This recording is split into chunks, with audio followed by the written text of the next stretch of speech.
एक रचना है मेरी जो मैंने वामपंथियों को, खास करके ये डपली गैंग वालों को समर्पित की है और लिखा है और उन्हें बताया है कि असली ब्राह्मण बनिया ठाकुर है कौन।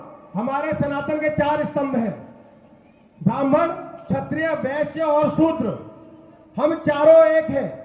शरीर का कोई भी एक अंग अगर हमारा खराब हो जाए तो किसी काम का नहीं रहता है। इसी प्रकार से सनातन के ये 4 अंग हैं, लेकिन इसको बांटने का काम कुछ राजनीतिक लोग कर रहे हैं, इसलिए, और ये वामपंथी लोग कर रहे हैं, इसलिए उनको जवाब देना बहुत जरूरी है। तो मैंने लिखा था, जहां आपको लगे कि हाँ मैंने सच लिख दिया है, वहां अपना आशीर्वाद जरूर दीजिएगा कि सुनो ध्यान से वामपंथियों सारे, तुमको आज बताता हूं ब्राह्मण बनिया और ठाकुर का, तुमको इतिहास पढ़ाता हूं। बात ज्ञान की जब आए मैं स्वयं ब्रह्मा बन जाता हूं। दान देने पर आऊं तो महर्षि दधीच कहलाता हूं। बन सुदामा श्री कृष्ण से 3 लोक ले जाता हूं और रण क्षेत्र में परशुराम बन मैं ही कोहराम मचाता हूं। शिक्षा दया और दान का मैं सबको पाठ सिखाता हूं, तब जाके इस समाज में ब्राह्मण में कहलाता हूं। रावण का संहारक हूं मैं, श्री राम कहलाता हूं। बात करो बलिदान की जो तुम मैं संभाजी बन जाता हूं।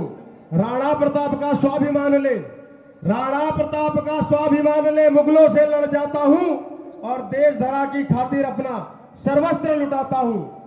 शीश कटा, अहम बात है, हमारे ऐसे वीर पुरोधा थे जिसके लिए मैंने लिखा कि शीश कटा जो धड़ से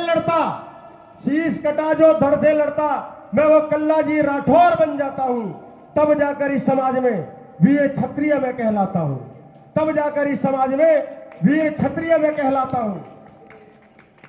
सबको सुनिएगा, महाराजा अग्रसेन की भी बातें हैं कि सबको एक सूत्र में पिरोने वाला महाराजा अग्रसेन कहलाता हूं। वो टोडरमल भी मैं ही हूं जो शहीद साहिब जादव को सम्मान दिलाता हूं। एक छोटी सी बात बताता हूं आपको टोडरमल जी के बारे में कि जब गुरु गोविंद सिंह जी के साहिब जादव को दीवार में चिनवा दिया गया और माता गुजरी देवी को भी मार दिया गया, उस समय पर मुगलिया सल्तनत से उनकी लाश लेने के लिए टोडरमल जी ने उनके बराबर सोने की मोहरें तौल कर दी, तब उनकी लाश लेकर अंतिम संस्कार किया था। ये सम्मान दिलाया था उन्होंने शहीद साहिब जादव की उसमें। तब मैंने लिखा कि वो सबको एक सूत्र में पिरोने वाला महाराजा अग्रसेन कहलाता हूं।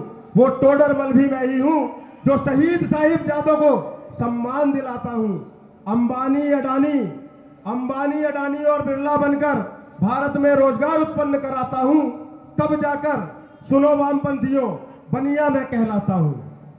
और दान धर्म की बात करो तो वो मेरे बिना अधूरी है। देश की इस तरक्की में ये बनिया बहुत जरूरी है। शूद्र भी मुझसे अलग नहीं है, मेरे शरीर का हिस्सा है।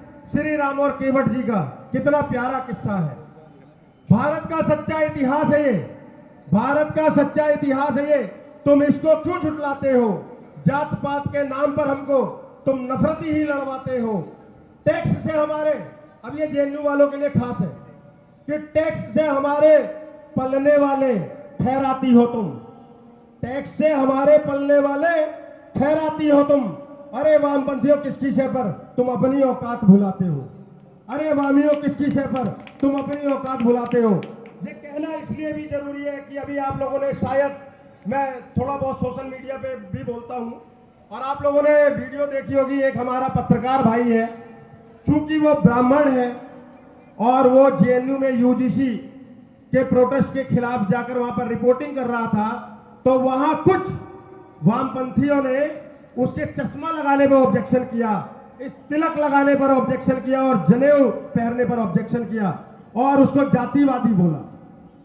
तब हमने उसको तो जवाब दिया, लेकिन ये यहां से इन वामपंथियों को फिर से जवाब देना जरूरी है, क्योंकि ये लोग क्या कहते हैं, हम कह रहे हैं जात पात की करो विदाई सारे हिंदू भाई भाई। हम ये कह रहे हैं जिस समय पर कि जात पात की करो विदाई सारे हिंदू भाई भाई, उस समय पर कुछ दो कौड़ी के लोग आकर कहते हैं कि भैया विदाई तो तब होगी जब ब्राह्मण अपनी लड़की ब्याहेगा। समझ रहे हो? तो इसलिए इनको जवाब देना बहुत आवश्यक हो गया है। और हम तो अपना काम कर रहे हैं, लेकिन सकल हिंदू समाज अगर ऐसे नफरतियों को जवाब देना शुरू करेगा तब ये वामपंथी शांत होंगे। अन्यथा ये लोग भारत के टुकड़े की मंशा लेकर बैठे हुए हैं, हमें जातियों में विभाजित कर कर भारत के टुकड़े कराना चाहते हैं, जैसे एक पाकिस्तान और एक बांग्लादेश बन गया है। इसलिए एक संकल्प ले लो, सिर्फ एक संकल्प, सबसे हाथ जोड़कर निवेदन है, हम जात पात में तो नहीं बटेंगे, बिल्कुल भी नहीं बटेंगे, लेकिन अब किसी भी जाति का, सिर्फ दलित और SC/ST नहीं, अब सवर्ण का भी अगर कोई अपमान करेगा तो हर व्यक्ति उसके खिलाफ आवाज उठाए। ये एक संकल्प लेकर जाना। जय श्री राम, जय गौ माता की, हर हर महादेव।